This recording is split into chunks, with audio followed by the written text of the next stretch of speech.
Bonjour Elisa. Bonjour Luc, Comment merci de ça va? m'accueillir. Écoute, avec plaisir. Euh, ben, Ça- j'espère que tu vas bien. Oui, oui, ça va bien. Malgré le confinement, on fait aller, tout va bien. Voilà, on fait ce qu'on peut. Ouais, Écoute, le plus simple, c'est que tu te présentes et que tu présentes ton blog et quels sont après tes projets avec ce blog et comment parce que tu as après des données fixées, une date pour lancer, je sais pas moi, un bonus, un livre ou autre chose. Voilà, donc le plus simple, je crois que c'est que tu nous expliques ça toi-même. ok, très bien. Mais alors, je suis Elisa. Je suis Elisa Lafay, mes amis m'appellent comme ça. Mhm. Et je suis une maman qui a un petit garçon qui voulait pas dormir. Donc, D'accord. à partir de là, j'ai dû trouver des solutions. Et une des solutions, ça a été de lui raconter des histoires. Alors, au début, je les lisais. Et puis toutes ces histoires, voilà, on a fait le tour de ces histoires, donc j'ai commencé à lui inventer des histoires, personnelles qui étaient Mhm. en lien avec ce qu'il découvrait ou ce qu'il avait besoin d'apprendre et en alliant un petit peu de positivisme et comment je vais dire ça? De relaxation, un petit peu de respiration, un peu comme l'hypnose, très calmement et tout ça, mais il a commencé à s'endormir et à rêver paisiblement. D'accord. Donc, au bout d'un moment, comme j'arrivais plus à il s'endort pas au bout de la première histoire, mais au bout de la deuxième, la troisième. D'accord. Et comme j'arrivais plus à me rappeler les histoires, j'ai commencé à les enregistrer parce que Mhm. le lendemain, je pouvais plus lui raconter la fin. Ouais, d'accord. Alors, comme ça marchait bien, on a décidé avec, mon fils de les partager aux élèves de sa classe qui étaient D'accord. ravis et c'est pour ça qu'on a ouvert une chaîne qui s'appelle, «Les contes qui attirent le sommeil» Mhm. et sur cette chaîne et ben, on met quelques contes. Je les ai pas tous, nettoyés parce que ça demande pas mal de travail, de Mhm. travailler le son, mettre une image, tout ça, mais voilà, mon but, c'est d'en avoir une cinquantaine et de pouvoir, écrire, un livre, les répertorier tous et d'écrire un ou plusieurs livres et de les faire partager au plus grand nombre pour que les mamans puissent, s'endormir, une fois que leur enfant, se sera endormi. D'accord. Alors tu parles de chaîne YouTube, mais il y a un blog aussi. Ah oui, oui, oui, absolument, merci Luc. Effectivement, il y a un blog sur lequel je mets les images qui correspondent, aux histoires que nous imaginons Mhm. et puis, et quelques commentaires et puis je vous pose des questions aussi pour avoir des retours, de mes écouteurs et de mes lecteurs. Oui, Et ce qui m'a surpris, c'est qu'il y a pas que les enfants qui sont enchantés. En fait, les parents aussi adorent les histoires. Ça leur fait du bien. Donc je suis très contente de ça. d'accord.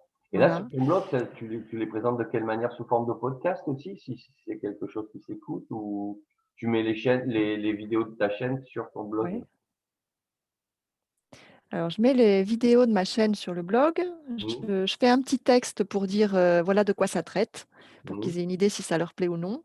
Mmh. Et puis je mets le podcast parce que Mmh. pour moi, endormir son enfant, c'est bien, de ne pas avoir d'image. Ouais, Donc le soir, c'est couper les écrans et avec juste le son, je trouve que ça réveille l'imagination de l'enfant autrement. Parce qu'en ce moment, on est vraiment bombardé par les images mmh, mmh, et déconnecter, ça fait du bien pour se relâcher. d'accord. Voilà, donc il y a les 3 moyens et puis plus tard, enfin d'ici un mois, normalement, il devrait y avoir, le premier livre sur, l'histoire du pirate fantôme Mmh. et je travaille avec un illustrateur qui fait des trucs, super. Voilà, ça sera la surprise. D'accord.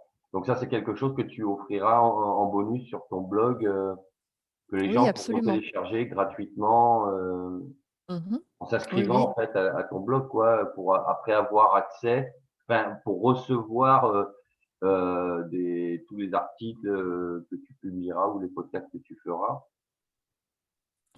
Oui, exactement. Dès qu'ils laisseront leur adresse, ils pourront Mmh. être au courant des nouveaux comptes qui vont sortir puisque Mmh. j'en ai prévu beaucoup. Je ne sais pas si j'arriverai jusqu'au bout, Mmh. mais voilà, j'aimerais bien étonner tout le monde, souvent, toutes les semaines. Et là, par rapport à ton enfant, c'est, parce que moi j'ai écrit un article sur le sommeil, Oui, parce que là, dans le secteur dans lequel je travaillais, si tu veux, on faisait des formations sur ça.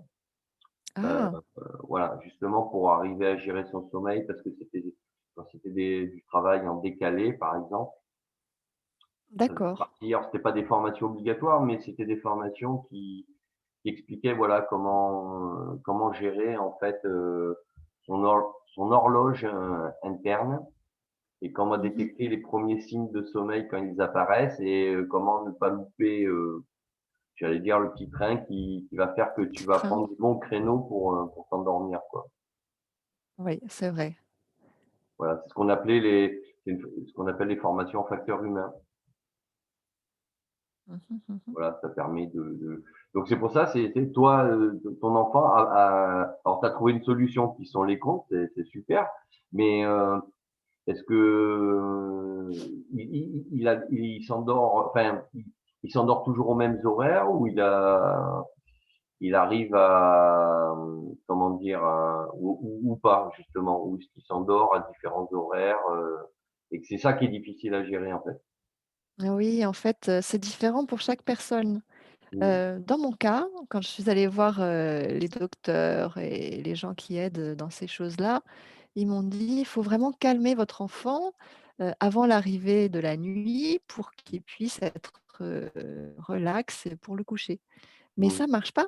En fait, chaque enfant est différent. Donc pour Ouais. mon enfant, lui, il avait besoin d'énergie, se défouler, de sauter, de crier, de courir.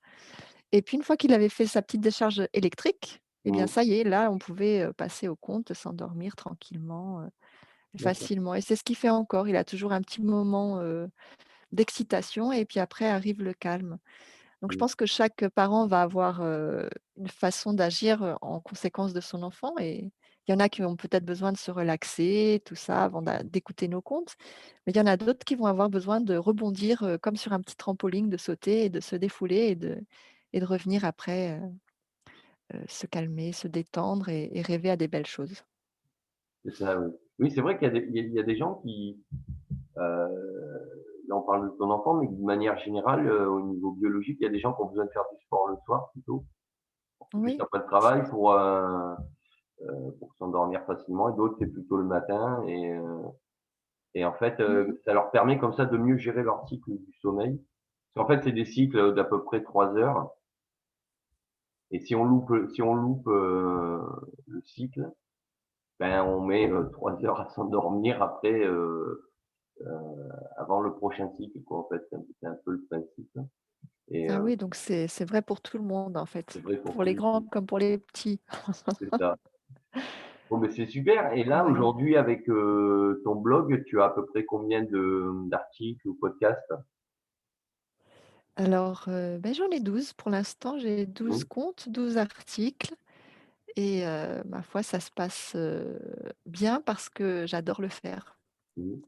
Je prends du plaisir à le faire et ça, c'est très agréable d'avoir une activité, comme ça. Mais j'aime beaucoup les commentaires des gens qui sont Mmh. très bienveillants et ça aide à se développer. Bah, oui, oui, oui Voilà. et à terme donc parce que là, tu parles de bonus, mais à terme, c'est, l'idée de ton blog et de ta chaîne, c'est quoi? C'est de donc j'imagine, c'est que tu aies une petite communauté ou grande d'ailleurs qui te suivent, mais Oui, oui, c'est oui. pour parce que toi, enfin, tu me dis si je me trompe, mais ce sera plutôt donc des publications plutôt que des formations ou des choses comme ça, quoi? Oui, ça sera des publications, des ventes de livres Mmh. et ce que j'aimerais bien une fois que j'aurai assez une assez grande communauté, ça serait d'interviewer les autres qui font comme moi, les autres écrivains de Mmh. contes et pour pouvoir échanger puis créer un mouvement de personnes, positives et qui ont envie de faire des choses, des belles choses. Voilà, pour les enfants ou pour les grands, je ne sais pas encore comment ça va se passer, mais c'est mon objectif. D'accord. Et là, Je ne sais pas si c'est assez clair. si, si, tout à fait. Oui, moi, c'est ce que je ressens là quand tu m'expliques un peu ce que tu fais. Et qu'effectivement, ce sera plus Mmh. à travers des publications, ce sera plus orienté, voilà, sur la création de contenu, à travers des publications, des livres, même des audios peut-être. Oui, oui, les audios, j'aimerais bien, Mmh. c'est pas mal comme, comme façon d'écouter les histoires. J'ai pas trouvé de moyen de faire de formation réelle parce que ce que j'ai en tête, c'est mon imagination donc Mmh. hem, je ne sais pas si les autres peuvent faire pareil avec leur imagination. Je sais pas. Qu'est-ce que tu en penses? Tu penses que tu aurais envie d'apprendre à écrire des contes, à raconter des contes? Bah, après pourquoi pas? Moi, après à titre ça c'est moi à titre personnel, comme toi, j'ai un blog, j'écris des articles, donc je m'intéresse forcément à tout ce qui est copywriting et Oui, même, tu vois, j'ai suivi quelques masterclass, pour, même écrire des livres quoi, écrire des romans, mmh, parce d'accord. que ça permet d'avoir d'autres idées de structure et cetera quoi, donc Mmh. c'est toujours Ah donc ça serait intéressant. intéressant. D'accord. Ouais, c'est toujours utile quoi, parce que ça permet, voilà, ça donne des structures surtout et ça permet après d'avancer dans son copywriting quoi, parce que c'est un peu ça le copywriting, c'est raconter une histoire entre guillemets, dans un article Oui, oui. et c'est ce qu'on retrouve aussi dans le roman, dans le cinéma, voilà, dès qu'il faut raconter une histoire. Donc le conte, ça rejoint un peu ça quelque Ah bah, part, c'est pareil. Ah oui, c'est oui, oui, pareil. absolument. Tu as des personnages et tu as une histoire, donc on retrouve certainement les mêmes méthodes. Donc ouais, ça peut peut-être aussi intéresser. Sauf qu'au lieu d'apprendre à écrire un roman, ce serait apprendre à faire des contes ou à écrire des contes, en sachant que Mmh, toi, il y mmh aurait mh. quand même la partie audio Bon, qui bah, alors je serait donnerai les plus importante, hein. ouais, ouais, ouais.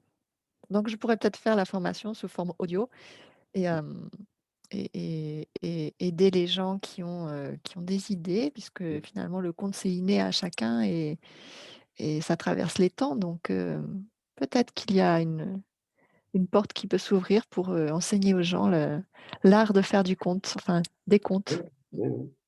Oui, puis je pense que parce que j'ai interviewé, Emmanuel Julien aussi qui parle, qui a un blog lui sur, la prise de parole, comment gérer sa voix et cetera. Oui, oui, oui. Et c'est vrai que par rapport au tu parlais de podcast, raconter donc des contes à travers un podcast. Donc on est sur la partie audio, du coup, la partie vocale est très importante. Donc là aussi, peut-être Oui, il y a toute une peut-être, voilà, il y a une voix à positionner, il y a une façon de positionner sa voix certainement pour raconter des contes, quoi. oui. Surtout Oui, oui, pour c'est endormir vrai. les enfants. Ce que je veux dire, c'est qu'on peut Alors pas parler fort, voilà, il faut une voix, j'imagine, alors, particulière. oui, j'ai une voix très douce et quand je m'écoute, je ne reconnais même pas ma voix et j'essaye de la ralentir et de la calmer au maximum pour avoir une toute petite voix qui endort, qui Mmh, est relaxante, qui est à mmh, la limite de l'hypnose mmh. et oui, c'est intéressant le travail de la voix. Et effectivement, le blog d'Emmanuel Jublin est très bien. Oui, Il oui. aide, à respirer et donne des bonnes techniques. Ben oui, oui, Ouais. parce qu'en fait, même en formation, la tonalité, c'est quelque chose qu'on utilise. Mmh. Quand on utilise le silence même pour récupérer l'attention des stagiaires des fois. Ah! Mmh. Quand le formateur parle plus, ben ça crée un vide et là, si les stagiaires sont en train de discuter, ils se disent: «Tiens, il parle plus» et ça permet de récupérer un peu l'auditoire de cette manière. Donc c'est pour ça que je pensais à à l'aspect voix quoi, parce que ça doit être très important. Donc oui, pourquoi pas? Je pense qu'il y a peut-être Mmh. quelque chose à creuser là en formation aussi, peut-être à terme, Ouais. Ouais, ouais, c'est c'est un échange, enrichissant. Merci. Et comment tu communiques? Donc tu as ton blog, tu as ta chaîne YouTube et donc est-ce que tu as Mmh. créé une page, Facebook? J'ai créé une page Facebook qui s'appelle pareil, «Les contes qui attirent le sommeil» Mmh. et j'ai récemment créé un compte Instagram? Oui. Instagram? Je ne sais pas Mmh. comment on dit, Mmh. mais c'est intéressant parce que du coup, je rencontre des personnes qui aiment la littérature, enfantine Mmh. et les illustrateurs également et les gens qui aiment bien raconter des histoires. Il y a plein de Mmh. possibilités, donc j'aime bien et sinon, en fait, dans les débuts de ma chaîne, ce qui a le mieux marché, c'est quand même, en direct de parler aux gens et de leur dire, «Bonjour, je fais des contes pour endormir vos enfants, Mmh. ça marche sur mon fils, est-ce que vous voulez essayer? Voici» et je leur donnais le lien et Mmh. c'est comme ça que j'ai commencé à avoir des auditeurs, on dit? Mmh. Voilà, des auditeurs. Actuellement, bon, je ne l'ai pas fait avec le confinement, c'est pas facile. Mmh. Mais voilà, je trouvais que c'était un bon moyen en direct, de voir les gens en face, c'était bien aussi. Oui, oui, bien sûr, ouais. Oui, ça me fait penser quand tu me parles de ce que tu fais, ça me fait penser un peu à l'école de la vie qu'a créé Julien Perron. Je sais pas si tu connais? Non, je connais pas. Qu'est-ce que c'est? Et en fait, il a créé ce concept-là qui est une école, une nouvelle approche d'éducation pour les enfants justement. Mmh. Alors qui se rapproche, plus des méthodes Montessori, on va dire. Et heu D'accord. et là apparemment, ils leur projet a été enfin ils vont être, «chapeautés» entre guillemets, enfin soutenus par l'UNESCO. Par l'UNESCO? Ah, c'est bien. Voilà, pour les Mmh. enfants et C'est ce qui se passe à Montpellier ou pas? à Montpellier, oui. Ça se Est-ce que ça se passe à Montpellier, Oui, hem, l'école de la vie? c'est ça. Alors oui, oui, oui, oui, oui. J'ai regardé. Je me rappelais plus de titre, mais j'ai regardé. Mmh. Effectivement, il y a un événement en 2022, C'est ça, parce qu'ils donc ont je vais ils y ont aller. C'était très intéressant. reporté plusieurs fois et non, parce que ça rejoint, c'est lié aux enfants, quoi, donc Oui, c'est exactement le même chemin, mmh. ouais. Non, c'est Oui, parce très que intéressant d'avoir une autre façon de faire grandir les enfants, je trouve. tout à fait. Plus positive, plus constructive, on va dire, ouais. Et là, est-ce que tu as un délai pour mettre en ligne ton bonus ou un livre ou des audios? Je suis tributaire de mon illustrateur, mais je pense que D'accord, d'ici un mois, ça sera fini quand même, d'accord. parce que j'arrête pas d'envoyer des messages, Mmh, mais voilà, je pense que d'ici un mois, donc on est en avril, mmh, je pense que pour mai, ça pourrait être chouette, ça va arriver avec les fleurs, hein. ouais, Ouais, j'aimerais bien, faire mon petit cadeau à tout le monde, au mois de mai mmh, et puis, commencer à enregistrer, mmh. leur email pour pouvoir leur envoyer mes futurs contes. En attendant, bah, je continue à raconter des histoires à mon fils Bon. pour les prochains. Oui, parce que le Mmh. principe pour préciser, hein, aux auditeurs, c'est que il y aura un formulaire dans lequel les gens devront rentrer leur email, Mmh. leur prénom et leur email pour, télécharger gratuitement, le bonus que tu offriras, quoi. Exactement, oui. Voilà. Oui. Et une fois qu'ils sont inscrits de cette manière, après, ben, tu pourras leur envoyer, ils feront partie de ta liste d'abonnés et tu pourras, comme sous forme de newsletter, leur envoyer des mails pour les prévenir que tu as publié un nouveau podcast ou un nouvel article ou une nouvelle vidéo, quoi. Ouais, voilà, c'est ça. Ça Mmh. va créer, notre communauté. C'est ça. Ben, est-ce que tu vois autre chose à rajouter, à nous dire? Non, je pense que nous avons eu un échange, très complet et je Mmh. te remercie. Je pense que c'était une bonne opportunité de présenter ce que je fais et pour qui je le fais et comment. Donc, merci beaucoup à toi Donc, tu pour peux nous ces redire échanges. le nom de ton Et blog et de ta chaîne? alors, les 2 portent le même nom, c'est, «Les contes qui attirent le sommeil» et avec 2 T, et oui. Oui, Et je suis Elisa la fée. C'est comme d'accord. ça que m'appellent mes amis. Super. Mais écoute, de toute façon, je mettrai sous la vidéo, je mettrai le lien de ton blog et de ta chaîne. Comme ça, Oui. les auditeurs pourront directement cliquer dessus, sur les liens pour aller sur ton blog et ta chaîne. Mmh. Super, très bien. Mais écoute, Merci beaucoup. écoute, c'est moi qui te remercie et puis je te dis à bientôt pour d'autres aventures. Nous, on se croisera certainement dans les groupes de blogueurs. Oui, avec plaisir, oui, oui. Bientôt, au revoir. Allez, au revoir Lisa, à bientôt.